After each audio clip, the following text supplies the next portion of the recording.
Welcome to CRAWMEN, what you would do when a mistake made by you unknowingly comes haunting you. In the beginning we see a girl named Ellen. She is calling to someone, and suddenly a voice from the darkness replies, "You have awakened me. Now you are mine." Ellen replies, "Yes," and in the next moment, we see Ellen in another world where she is being intimate with the entity she had summoned. Just then, Ellen wakes up. It was a dream. Ellen is now married and lives in Germany with her husband, Thomas. There's a lot of love between Ellen and Thomas. Thomas works in a real estate company, and he's assigned to go to another city for 6 weeks. A very wealthy man named Count Orlok, who is now retired, wants to buy a house in the same city where Ellen and Thomas live. If Thomas finalizes this deal, he will earn a large commission and get a promotion. Although he doesn't want to leave his wife, this is a major opportunity for his career. When he comes home and tells Ellen, she becomes worried. She pleads with him not to go, saying she has a bad feeling and fears something terrible might happen if he leaves. She's also been having disturbing dreams, but Thomas reassures her, saying the commission would allow them to buy a beautiful home. Still afraid, Ellen agrees to let him go, and Thomas takes her to stay with a friend who lives with his wife and 2 daughters, so she won't be alone or scared. Ellen gives Thomas a heart-shaped locket that contains her hair. Meanwhile, we see a man performing a strange ritual with a book, engraving something, and calling out to someone. Then we see Thomas arriving at the location where he is to meet Count Orlok. When Thomas asks their leader for directions to Count Orlok's castle, the leader warns him, calling Orlok a demon and telling him to go back if he wants to stay safe. They tell him that Count Orlok's shadow causes people to have nightmares. Despite the warnings, Thomas insists on meeting him and decides to spend the night there. That night, he has a horrifying dream. When he wakes up in the morning, all the people are gone. They've vanished overnight. Thomas is shocked but begins his journey to reach the castle. Just then, a horse-drawn carriage almost hits him.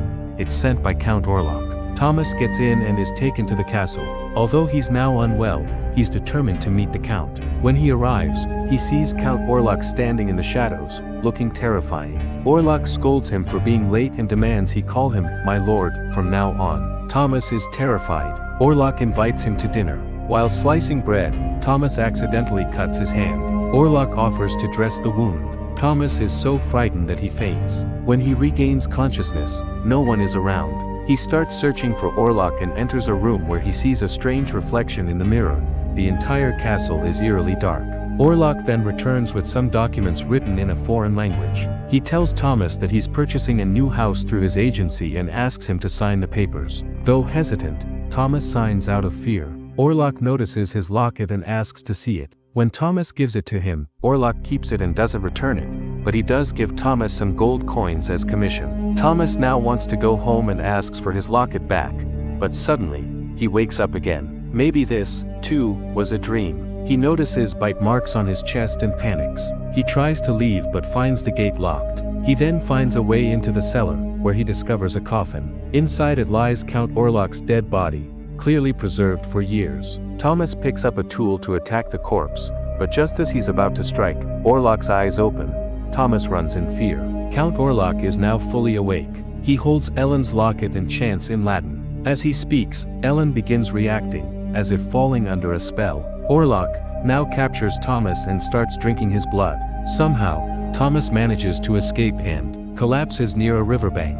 Some local villagers find him and take him back to their tribe, where they try to heal him using herbal remedies and rituals. Thomas regains consciousness. A woman tells him he's under the shadow of Count Orlok and must not leave this place. But Thomas is desperate to return to his wife Ellen. By now, he has understood everything. Count Orlok has eyes on Thomas's wife, Ellen, so Thomas leaves the place. Meanwhile, we see Ellen, who is very sick. A doctor comes to examine her. He is the same doctor who is also treating the man we saw at the beginning of the story performing a ritual with a book. This man's name is Knock, and he is Count Orlok's servant. He is willing to do anything for the Count. Knock realizes that Count Orlok is about to arrive. We then see the Count's coffin inside a ship, and rats begin to emerge from it, spreading the plague throughout the ship. People start dying. Wherever Count Orlok goes, destruction follows. One man on the ship becomes suspicious of the coffin and approaches it with an axe. But as soon as he opens the lid, Count Orlok, who is a vampire, kills him. Meanwhile, a professor visits Ellen, called by the doctor. Ellen is tied with ribbons, the professor gently unties her and starts asking her questions. Ellen says, "Sometimes it feels like my soul leaves my body and travels to another world. Even before marriage, I used to have strange dreams. I always felt alone, but after marrying Thomas, my whole world changed. But now again, I'm having horrible dreams, worse than ever before." The professor notices pins piercing her body but sees that she is unaffected. He concludes that Ellen's soul is no longer in this world. Someone has taken control of her. She is not suffering from a mental illness as the doctor previously thought. However, Thomas's friend and his wife don't believe any of it. They think Ellen is simply depressed due to Thomas being away, and that she will recover once he returns. But now the doctor is convinced the professor is right. Suddenly, Ellen walks to the door and finds Thomas lying unconscious outside. They bring him in, and the doctor and professor treat him. Meanwhile, the ship carrying Count Orlok's coffin arrives at the town where Thomas and Ellen live. The ship is in terrible condition. Everyone aboard is dead. The plague, caused by the rats, now spreads across the town. Knock realizes that Count Orlok has reached the town. The Count tells him that he has come to take Ellen with him, but cannot force her. She must come willingly, so they must manipulate her into doing so. As the city is plagued with death, the doctor and professor examine a dead body and are shocked to find it drained of all blood. The professor suspects something demonic is involved and believes Knock knows something, but when they go to see him, they find that he escaped his cell the previous night. They resolve to find Knock at all costs, as he is the key to uncovering the truth about Count Orlok. Meanwhile, Count Orlok is taking over the city. People are dying. Ellen dreams of Count Orlok. In the dream, he tells her, "Your husband made a deal with me. He sold you to me. You must now come with me. If you don't, within 3 days, everyone close to you will begin to die." The documents Thomas signed at Orlok's castle, which he thought were property papers, actually transferred Ellen to the Count. They were written in another language, so Thomas didn't understand them. In the dream, Count Orlok tells Ellen, "You are not human, and therefore you don't belong among humans." But Ellen refuses to go with him. She says, "I don't love you. I love my husband, Thomas." Suddenly Ellen wakes up only to find Thomas's friend's wife, who had been sleeping beside her, on the floor being attacked by rats. Ellen screams. She tries to warn Thomas's friend about Count Orlok, but he doesn't believe her and tells them to return home. Meanwhile, the professor and doctor search for Knock and come across the same book from the earlier ritual. The professor realizes that Thomas and Ellen's lives are in danger. They go to Thomas's friend's house to warn him, but learn that he has already sent the couple away. The professor tries to convince him that Count Orlok is a vampire and that he has tasted his wife's blood, shown by the 2 puncture marks on her neck. He warns that the Count will attack her again. The only way to kill the vampire is during the day when he sleeps in his coffin. Still, Thomas's friend refuses to believe them. At home, Thomas tells Ellen that they must leave the city. Ellen, however, reveals a truth. When she was a teenager, she was the one who summoned and awakened Count Orlok. He had said she belonged to him, and she agreed.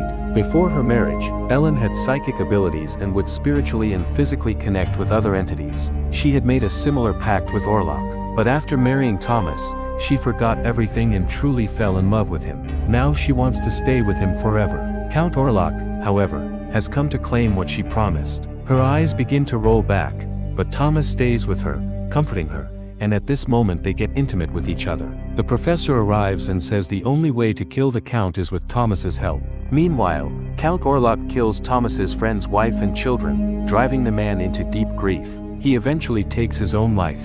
Thomas, the doctor, and the professor search for the Count's coffin at the property Thomas had visited. But when they open it, they find Knock instead. They realize the Count must be with Ellen. Ellen calls Count Orlok, and he comes. She says she is ready to fulfill her promise. As they draw close, he bites her neck and starts drinking her blood. This act symbolizes their unity. Hours pass, and the sun begins to rise. The rays fall on Count Orlok, burning and killing him. Vampires cannot bear sunlight. However, Ellen also dies due to the severe blood loss. When Thomas returns home, he sees that Count Orlok is dead, but so is Ellen. He is devastated. With Count Orlok's death, the plague vanishes from the city. Ellen sacrificed herself. She gave her life to destroy Count Orlok. With this story ends. This movie is Nosferatu and it was released in 2024. Hope you liked the video. Please subscribe to this channel.